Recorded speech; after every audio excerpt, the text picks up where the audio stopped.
Bismillahirrahmanirrahim. Assalamualaikum warahmatullahi wabarakatuh. Alhamdulillahi wassalatu wassalamu ala rasulillahi wa ala alihi wa ashabihi wa mawalah ma ba'du. Subhanaka la ilma lana illa ma 'allamtana innaka antal alimul hakim. Rabbi shrah li sadri wa yassir li amri wahlul 'uqdatam min lisani yafqahu qawli. Amma ba'd. Saudara-saudariku yang dirahmati Allah Subhanahu wa taala, ikhwani wa akhwati. Alhamdulillahirabbil alamin, pada kesempatan siang yang barokah ini kita masih diberikan kesempatan dan kemampuan untuk melaksanakan semua kewajiban serta amanah-amanah dan tugas, baik yang berupa kebutuhan duniawi kita, terlebih adalah untuk ukhrawi kita, dan semoga seluruh rangkaian aktivitas kita menjadi sarana ibadah kepada Allah Subhanahu wa ta'ala. Tak lupa kita selalu sampaikan sholawat dan salam kita kepada Rasulullah Muhammad sallallahu alaihi wasallam. Alhamdulillah, pada siang hari ini dan tepatnya di siang yang cerah, semoga suasana kita secerah suasana di luar sana, Pak.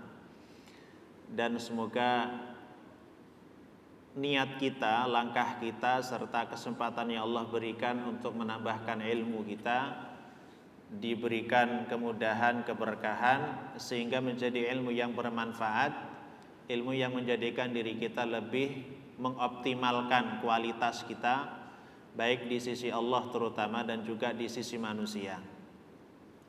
Di dalam bahtera rumah tangga memang tidak semudah ilmu di dunia fana atau di dunia yang tidak sesuai dengan fakta. Karena bayangan orang sebelum menikah, nikah itu enak. Nah, ini setelah menikah, ini ada yang sudah menikah ya? Ada ini belum? Belum, lagi mungkin.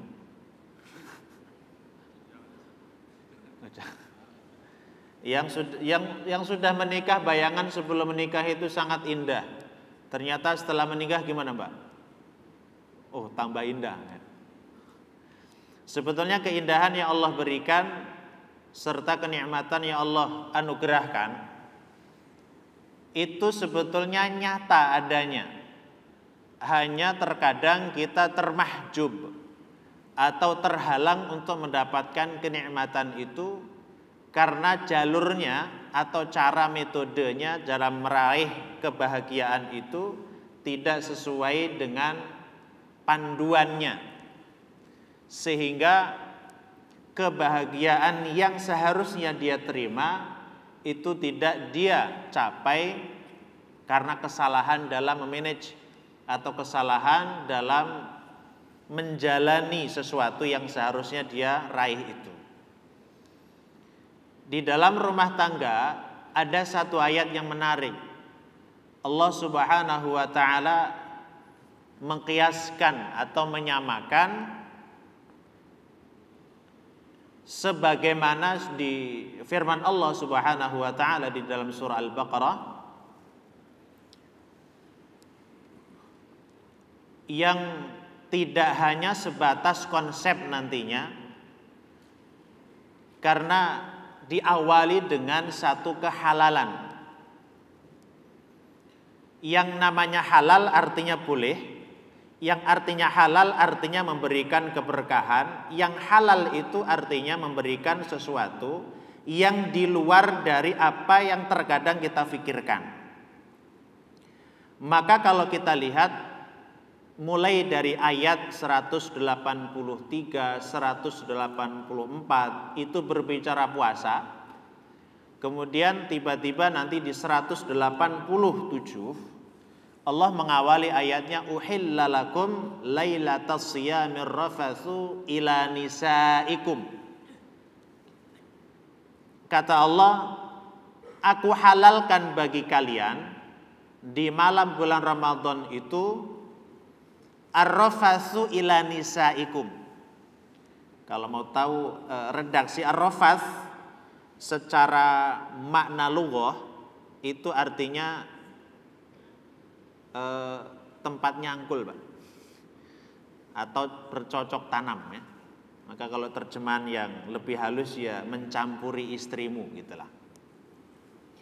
Kemudian setelah itu Allah jelaskan hunna libasul lakum wa antum libasul lahun. Yang akan kita bahas adalah redaksi ini. Kata Allah hunna, mereka itu para perempuan atau istri kalian itu adalah libasun lakum, yaitu pakaian untuk kalian wahai laki-laki. Wa antum, dan kalian wahai laki-laki, libasul lahunna, kalian wahai laki-laki itu adalah pakaian untuk mereka kaum wanita. Allah mengibaratkan atau mengkiaskan, menyamakan hubungan suami istri itu layaknya seperti pakaian. Yang kita sudah semuanya tahu bahwa fungsi pakaian itu sekian banyak. Di antara fungsi dari pakaian itu yang jelas nanti ada efek terhadap jasmani kita, juga berdampak kepada rohani. Jadi dari pakaian itu akan berdampak terhadap jiwa dan raga. Nah, contohnya gini, mbak-mbak atau yang mas-masnya, kenapa antum sampai di sini begitu pedenya, Mas? Karena salah satunya berpakaian. Seganteng apapun, secantik apapun, pas kesini terus nggak pakai pakaian masih pede. Ternyata pakaian itu tidak hanya berdampak terhadap fisik, tetapi juga nanti berdampak terhadap jiwanya. Nah, Allah Subhanahu wa taala mengkiaskan, menyamakan antara kehidupan rumah tangga suami dan istri, dan juga pakaian itu ada kesamaan gitu. Maka kehidupan berumah tangga yang sesuai dengan Quran, di antara cirinya adalah mereka layaknya pakaian untuk pasangannya sendiri. Nah, di antara fungsi pakaian itu yang jelas adalah menutup. Menutup apa? Pertama adalah menutup bagian yang memang tidak layak untuk ditampilkan. Jadi di antara fungsi yang pertama, pakaian itu adalah menutup sesuatu yang memang kita sendiri tidak ingin sesuatu itu diketahui oleh orang lain. Nah, maka redaksi libas, karena tadi hunna libasul lakum wa antum libasul lahun. Kata libas itu aslinya terambil dari kata labasa atau labisa, lam baksin. Yang ini nanti sebagian ulama bahasa mengkomparkan, membandingkan dengan kata iblis. Saya akan bahas lewat bahasa dulu. Kalau libas itu hurufnya lam baksin, gitu ya. Kalau iblis itu terambil dari kata ba lam sin, hanya berubah di ba dan lamnya. Kalau labisa itu artinya menutup sesuatu yang buruk sehingga keburukannya itu tidak nampak. Maka kenapa pakaian kita selain bahasa Arabnya athiyab itu juga al-libas? Karena fungsi pakaian ini adalah menutup aib. Dengan adanya pakaian, panu, kadas, kora, belang-belangnya juga gak ketahuan. Kemudian kenapa iblis? Iblis itu sebaliknya, menampakkan sesuatu yang harusnya baik menjadi buruk. Makanya iblis itu diantaranya adalah menghiasi kebaikan menjadi seolah-olah keburukan. Dan nanti terbalik. Jadi makna libasul lahun artinya adalah pasangan suami dan istri. Suami harus menutupi segala hal yang tidak boleh diketahui oleh orang lain. istri pun demikian. Jadi percuma kalau pakaian tapi masih terlihat dari luar. Maka syarat pakaian itu 2. Kalau di dalam hadis nanti ada orang yang pakaian tapi telanjang ya. Itu tanda-tanda kiamat tuh.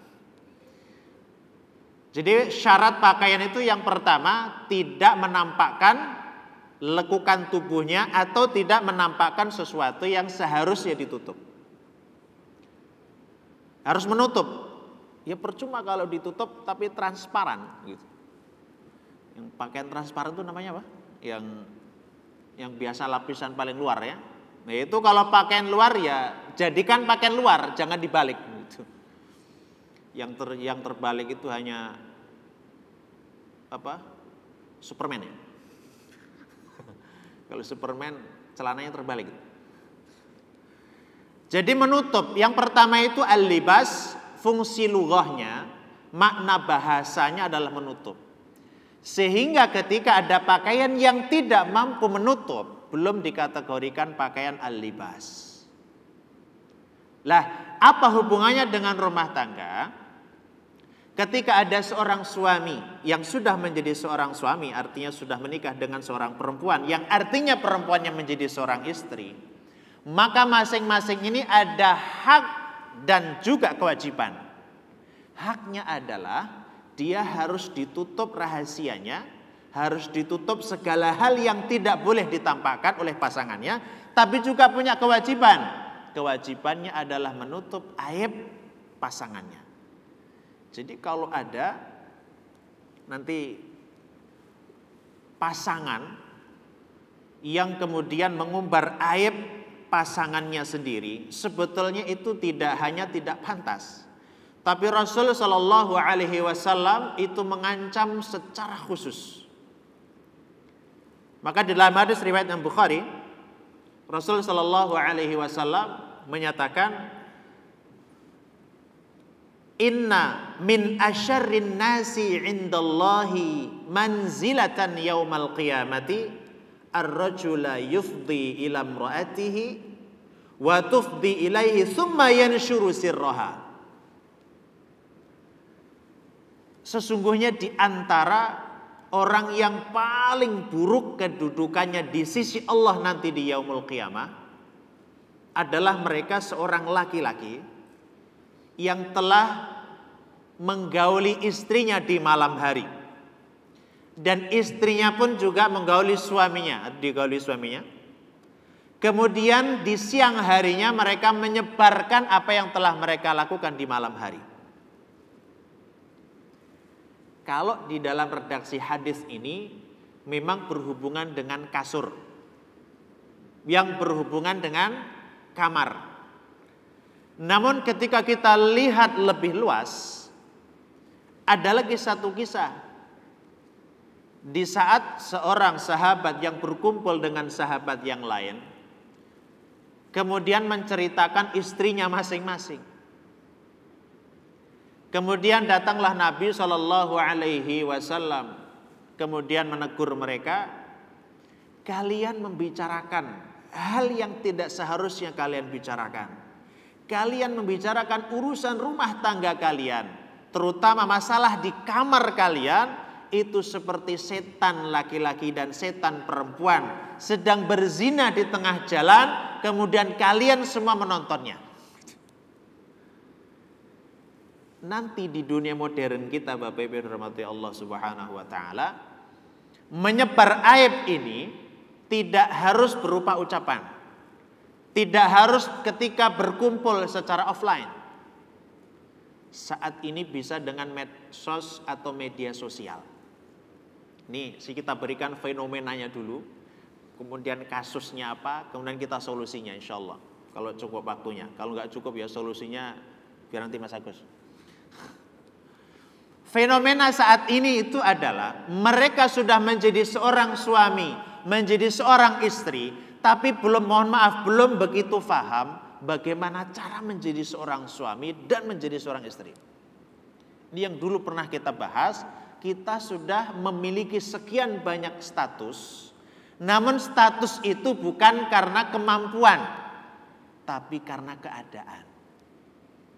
Padahal kalau misalkan perusahaan ini nih menerima karyawan itu tidak asal. Harus ada track recordnya bagaimana, pendidikan seperti apa, keahliannya apa, ada interviewnya. Kemudian setelah memenuhi kriteria baru silahkan Anda saya terima menjadi karyawan di sini. Nah, nanti yang punya anak yang sudah gede, perempuan yang ada yang ngelamar perlu ada interview itu. Anda lulusan mana, bisa apa gitu ya. Loh, kalau jadi karyawan saja yang tidak seumur hidup itu harus ada interviewnya. Nah, ini calon menantu kayaknya juga harus siap-siap ya.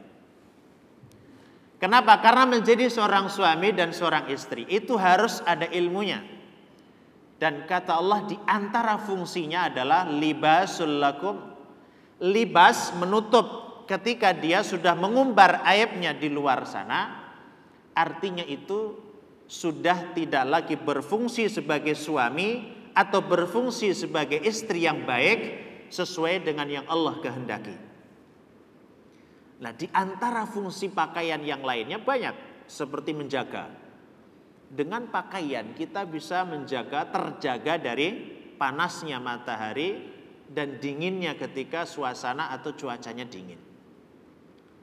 Artinya suami dan istri menjadi libas itu saling menjaga, bukan menjatuhkan. Dan saat rahasia sudah keluar rumah, pasti tidak akan pernah bisa terjaga. Walaupun keluarnya baru ke mertua. Nah, ini kasusnya nanti. Jadi kenapa sekian banyak hubungan suami dan istri itu kurang harmonis? Mohon maaf, ini fenomenanya karena yang suami sering curhat kepada orang tuanya, yang istri juga sama, curhat sama emaknya. Yang pasti sesalah-salahnya anak itu ketika di hadapan orang tua pasti dibela. Memang ini pesan saya bagi teman-teman yang sudah menikah gitu ya. Apapun permasalahannya selesaikan di kamar. Ya gak harus di kamar, maksudnya di rumah. Di kamar itu beda lagi urusannya. Masa ada lagi nih, ketika ada masalah yang lingkupnya internal rumah tangga, ketika sudah diceritakan ke orang lain, bahkan ke orang tuanya saja, Rasul tidak menyarankan itu. Islam tidak menyarankan itu. Karena pasti nanti ketika mohon maaf mertua atau orang tua yang mohon maaf belum mengerti secara detail bagaimana cara penyelesaian masalah rumah tangga, yang terjadi justru memperunyam masalah. Dan tidak jarang dan tidak sedikit kasusnya adalah karena mohon maaf ini kisah nyata soalnya. Perempuan ketika ada masalah sedikit nelpon emaknya, masalah curhat ke emaknya. Nah lama-lama emaknya mengatakan apa? Istilahnya bedol. Apa namanya? Boyong. Boyong itu suruh menceraikan suaminya.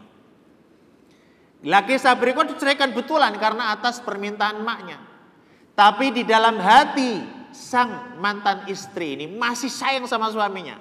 Kata emaknya apa? Enggak mau mak. Pilih mak atau pilih suamimu. Wah. Kenapa? Karena salah siapa? Karena salah dia sendiri. Ketika ada masalah selalu diceritakan kepada orang tuanya. Saling menjaga. Dikarenakan masing-masing yaitu suami dan istri itu bukan manusia sempurna. Maka ini yang belum menikah, cari jodoh jangan yang sempurna ya. Karena kalau mereka sudah sempurna nggak butuh kita. Ketidaksempurnaan itulah kemudian mereka membutuhkan kita membutuhkan dia. Ketidaksempurnaan itu harus saling kita lengkapi dan harus kita saling jaga. Menikah bukan menerima kesamaan, tapi justru menikah menerima perbedaan dan dimanage ala Quran. Insya Allah akan langgeng sampai di akhirat dan di surga insya Allah. Saling menjaga itu diantaranya adalah menjaga hubungannya antara suami dan istri. Setiap permasalahannya itu tidak sampai keluar. Walaupun itu masalah positif. Justru yang masalah positif terkadang jadi negatif. Contoh gini, nah ini yang mbak-mbak yang sudah nikah. Misalnya sering menceritakan kebaikan suaminya. pas arisan misalnya gitu ya. Suami saya tuh Masya Allah uangnya gak habis-habis, gak berseri gitu. Apapun yang saya minta dikasih, udah gitu ganteng pol lagi. Udah gitu pokoknya baik banget. Baik di luar kamar, di dalam kamar, di luar dalam rumah, di luar rumah. Siapapun itu dibaiki sama dia. Nah kebetulan yang dicerain temennya masih jombelowati. Terus ada keinginan, ada kerentek nantinya. Kayaknya enak suamimu. Maka ada istilah apa? Teman makan teman ya. Istrinya teman diempat oleh temannya sendiri. Atau istilah sekarang itu. Kalau pelakor itu apa? Perebut laki ya. Berarti perempuan ya. Nah, kalau laki-lakinya apa? Sebetulnya itu akibat kita tidak menjaga intinya. Jadi kalaupun ada kebaikan di dalam rumah tangga kita, syukuri itu. Tahadduts bin ni'mah boleh, tapi jangan berlebihan. Ketika ada keburukan, tolong itu dijaga. Kita masih ingat kisah Nabiullah Ibrahim dengan Ismail alaihi wassalam. Ketika Ismail sudah menikah, kemudian Nabiullah Ibrahim alaihissalam berkunjung dan ditanya, bagaimana keadaan rumah tanggamu? Kata Ibrahim kepada putranya Ismail, kepada istri dari Ismail, karena saat itu Ismail tidak ada di rumah. Kata istri Ismail ini kepada mertuanya, dia nggak tahu kalau mertuanya. Dia bilang, Ismail itu orangnya miskin, di rumah nggak ada apa-apa, semuanya serba kurang, ini sudah nggak makan berapa hari, semua keburukan diungkapkan. Kata Nabiullah Ibrahim alaihissalam, saya berpesan kepada Ismail, tolong kusennya rumah diganti ya.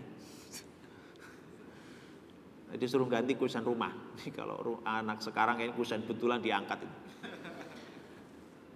Kemudian ketika Ismail itu datang, kemudian istrinya menceritakan, tadi ada tamu seorang bapak-bapak, postur tubuhnya gini dan berpesan gini, kamu suruh mengganti kusen rumah.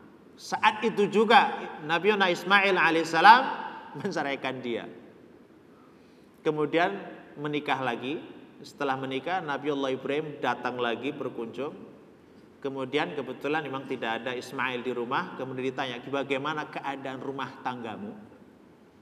Maka kata istri Ismail ini, Masya Allah Ismail tidak ada duanya di dunia. Suami terbaik yang pernah ada di dunia. Semua tercukupi dan saya sangat suka cinta sama beliau. Semua indah.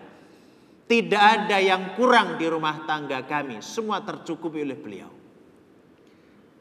Kata Nabi Ibrahim, saya berpesan kepada Ismail, tolong jaga kusen rumahnya. Itu kalau anak sekarang dijagain siang malam. Apa pesannya? Ternyata apapun yang di dalam rumah itu tidak boleh diceritakan bahkan kepada mertuanya. Ismail itu Nabi Ibrahim itu mertuanya. Kenapa? Ketika kita sudah menjadi seorang suami atau sudah menjadi seorang istri, apapun urusan di rumah itu selesaikan di kamar. Kalau istilah saya mah, kalau sudah berumah tangga, namanya juga dibahtera. Resiko ditanggung penumpang. Dan mohon maaf bagi orang tua dan mertua, ini sudah ada yang jadi mertua kayaknya. Tolong kalaupun ada masalah sama anak putra putrinya, jangan sarankan cerita ke Anda, tapi sarankan selesaikan dulu masalahnya. Melatih mereka untuk dewasa dan tidak menyebarkan aib suaminya atau istrinya, karena itu akan memperunyam masalah. Dan fungsi dari libas akan hilang. Dan memang nanti ini akar permasalahannya sebetulnya juga di dalam ilmu bagaimana memanage sebuah keluarga. Pertanyaan jadi gini, mbak-mbak ini dan juga yang mas-mas ya.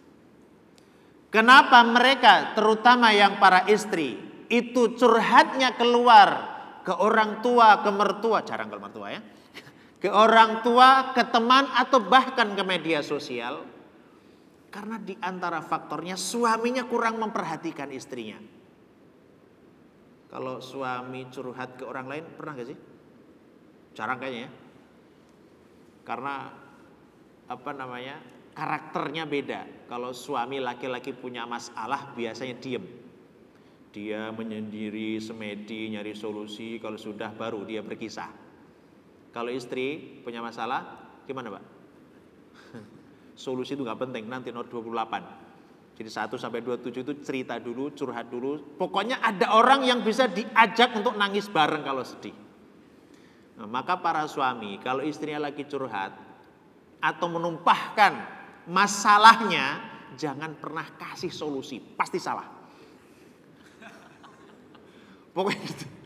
Nah, misalnya jenengan yang para suami, para bapak ini pulang kerja sudah capek, jam 9 malam baru nyampe dari kantor, capek lelah di kantor, sudah gitu banyak pekerjaan gitu. Terus istri, Mas, aku pengen cerita dong.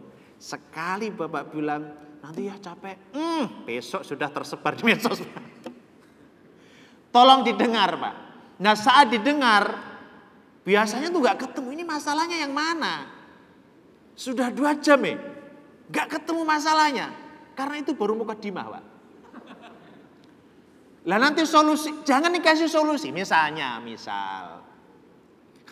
istri bilang, Pak, Mas, tunggu hari ini capek banget. Sudah anak rewel, tadi ngepel nyapu, udah ada tamunya resek, tadi itu ada tetangga disapa juga tidak membalas, kemudian anak kita rewel, di situ juga harus menjemput anak, capek banget. Pikiran bapak, istri capek diapain Pak? Kalau istrinya capek di rumah ngurusin di rumah, solusi laki-laki muncul apa? Mencari pembantu kan? Bapak sekali bilang, berarti besok nyari pembantu ya Mang. Berarti selama ini saya pembantu. Salah pokoknya. Apalagi Yuda kalau gitu besok cari pembantu yang halal. Makin geger Pak. Jadi pilih mau pembantu yang.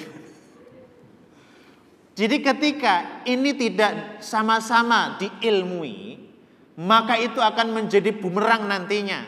Dan ini harus tercurahkan memang. Dan fitrahnya perempuan memang harus berbicara. Tapi saya titip pesan kepada seluruh wanita terutama yang sudah menjadi seorang istri, tolong kalau curhat ke suaminya. Kalau nggak mau dicurhati, tarik Bu. Dan memang laki-laki itu perlu waktu yang khusus. Nah ibu-ibu contoh gini Bu. Mas nanti minta tolong. Ya, minta tolong aja. Nanti jam sekian saya minta waktunya 15 menit saja. Saya pengen ngobrol sama Mas. Pasti di hati Mas itu apa Mas? Deg-degan. Ada apa nih? Ada apa? Semua dihapus Pak. Gak apa. Padahal pengen ngomong, pengen curhat. Itu. Nah ketika itu dilakukan, insya Allah pas jadwalnya ngobrol. Dan kalau sudah ngomong 15 menit, ya udah 15 menit stop. Tapi masih koma ya nanti minta izin lagi. Bisa dinego. Maksud saya gini, ketika kebutuhan suami dan kebutuhan istri non biologis itu tidak terpenuhi, itu pun juga diantara masalahnya. Kalau masalah biologis, insya Allah sudah terpenuhi. Tinggal bagaimana memanage antara menjadi seorang suami dan menjadi seorang istri. Kalau itu masing-masing terpenuhi, insya Allah itu tidak perlu mencari solusi di luar. Nah bagi ibu-ibu para istri, kalau suaminya punya masalah, tolong jangan tanya ada apa dulu Bu. Itu insya Allah suami atau laki-laki normal itu nggak suka, kurang suka. Kita lihat misalkan potret Ummunah Khadijah radhiyallahu anha. Ketika Rasul sallallahu alaihi wasallam pulang dari Gua Hira, menerima wahyu yang pertama kali Iqra bismi rabbikal ladzi khalaq itu kan dikisahkan beliau pulang ke rumah dalam keadaan pucat pasi penuh dengan ketakutan, itu menggigil badannya. Apa yang dilakukan oleh Khadijah, istri yang salehah ini? Tidak bertanya ada apa, tapi pertanyaan apa yang dibutuhkan. Ketika Rasul mengatakan zammiluni, zammiluni, zammiluni, Ummuna Khadijah radhiyallahu anha itu segera menyelimuti sebagaimana yang dikehendaki suami. Ya kalau sekarang suami biasanya kalau pusing itu minta kopi, ya buatin kopi. Tapi ada airnya. Ini kopi tok. Ini kopi, ini gulanya, itu ambil sendiri. Gini Bu, layani suami, cara melayani suami harus lebih ramah daripada warung kopi sebelah Bu. Jadi kenapa suami kadang nongkrong di warung kopi itu lama Bu? Karena di rumah pelayanannya kurang. Apa yang dibutuhkan, kasih dulu Bu.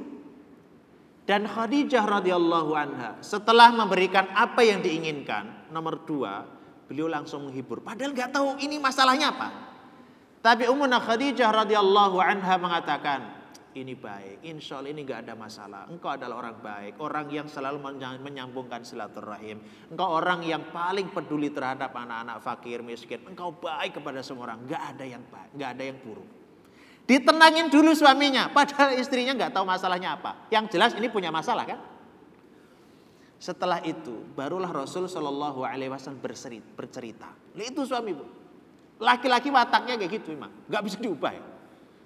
Setelah bercerita tadi ada seorang sosok makhluk yang kuat yang memeluk saya, kemudian diperintahkan untuk membaca. Sudah saya bilang saya nggak bisa baca, dipeluk lagi. Kemudian Ummuna Khadijah baru berikan solusi. Itu insya Allah baik. Besok saya antarkan ke paman saya, yaitu Waraqah bin Naufal. Insya Allah beres. Gitu. Nah beda dengan masalah ketika kita tidak memiliki solusi. Yang penting hibur dulu Bu. Insya Allah istri yang nanti dipenuhi kasih sayangnya dari seorang suami, gak butuh di luar Pak. Suami juga gitu. Ketika sudah dipenuhi di dalam rumah, gak butuh di luar sana. Nah kemudian karena gak ada ilmunya kita ini sering bilang gini, suami saya tuh ganjen banget. Suami saya tergoda dengan siapapun wanita di luar sana. Itu menurut saya ya salah-salah bener sih. Tapi benernya sekali doang. Salahnya gini Bu, kalau laki-laki jenengan, suami jenengan masih tergoda oleh wanita di luar, itu artinya normal. Kalau nggak tergoda di luar berarti nggak bisa digoda di dalam. Kalau nggak bisa digoda di dalam rumah, oh ibu mau godain siapa? Tergoda iya, tapi tolong. Maka nanti ada hadis Nabi, jika seorang laki-laki melihat seorang wanita dan ternyata itu adalah menggairahkan atau mengganggu syahwat dia, apa kata Rasul? Pulang, temui istrimu. Karena apa yang ada di wanita luar sana, di dalam istrimu juga ada. Kemudian hadis itu disambungkan oleh ulama. Seorang istri yang baik, yang salehah itu memenuhi kebutuhan suaminya, termasuk yang paling utama adalah biologisnya. Sampai Nabi mengatakan seandainya seorang wanita yang berada di atas kendaraannya, suami membutuhkannya, layani. Saat masak, layani. Wah, buang rumahnya. Tapi maksudnya dimatiin dulu kompornya. Ini kenapa sampai sedemikian rupa? Ini karena saling menghargai, saling menjaga. Maka kenapa istri itu diantaranya menjadi jahidah, mujahidah terhebat. Dan wanita itu bisa mencapai tingkatan syahidah loh. Karena dia melayani suaminya. Karena melayani suaminya, misalkan dalam hal biologisnya. Minimal ibu-ibu, mencegah suaminya dari berbuat zina.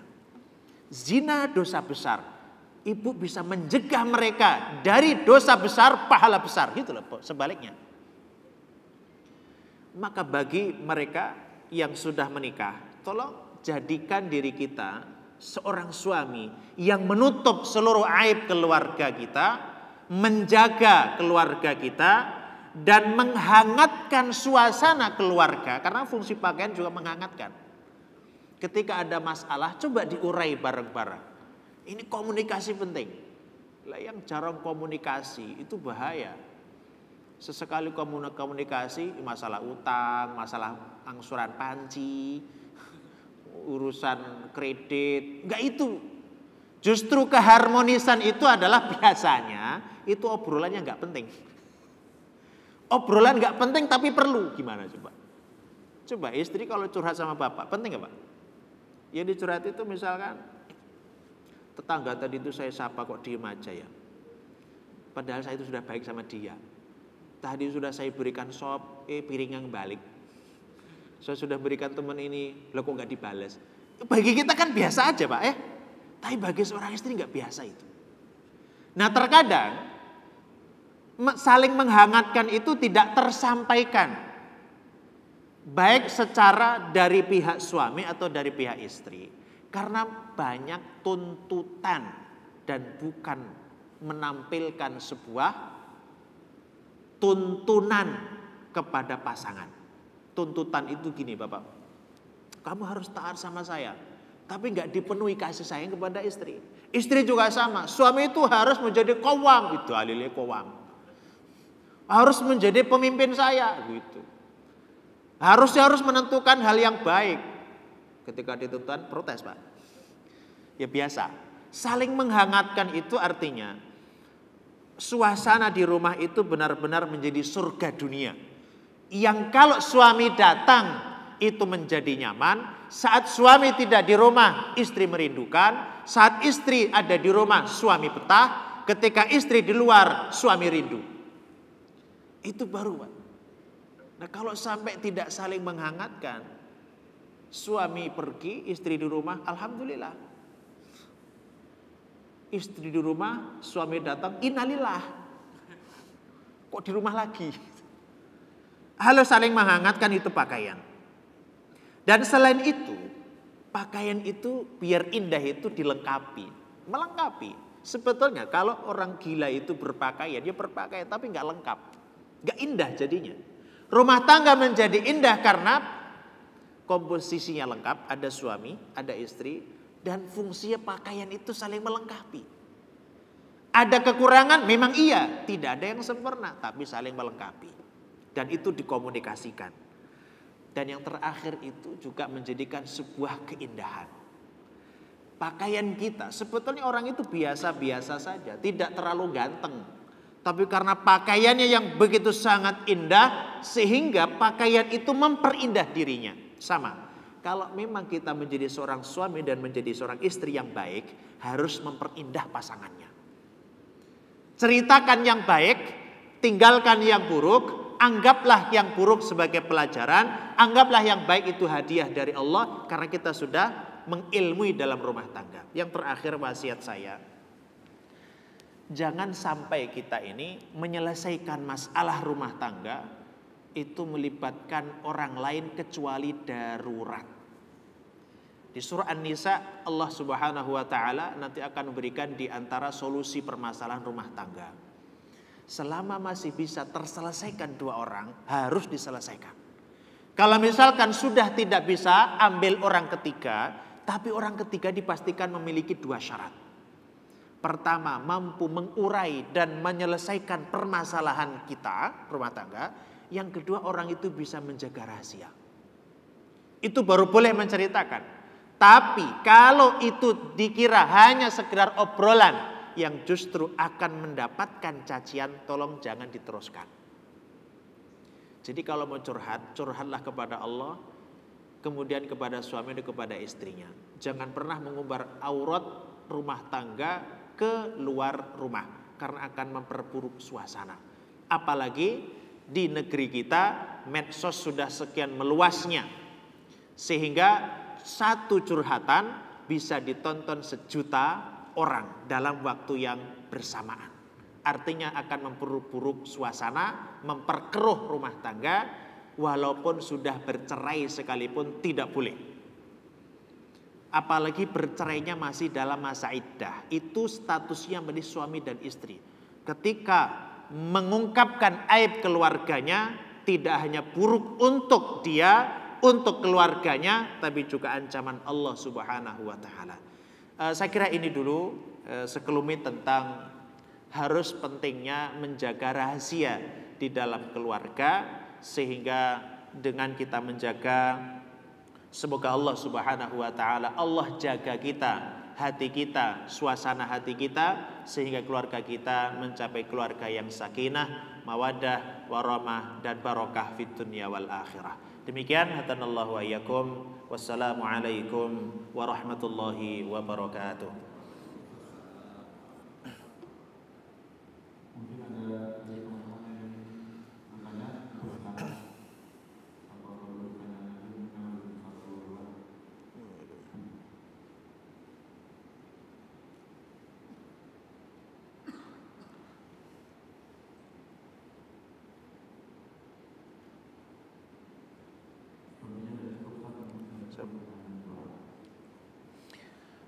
Baik, syukran jazakumullahu khairan katsiran.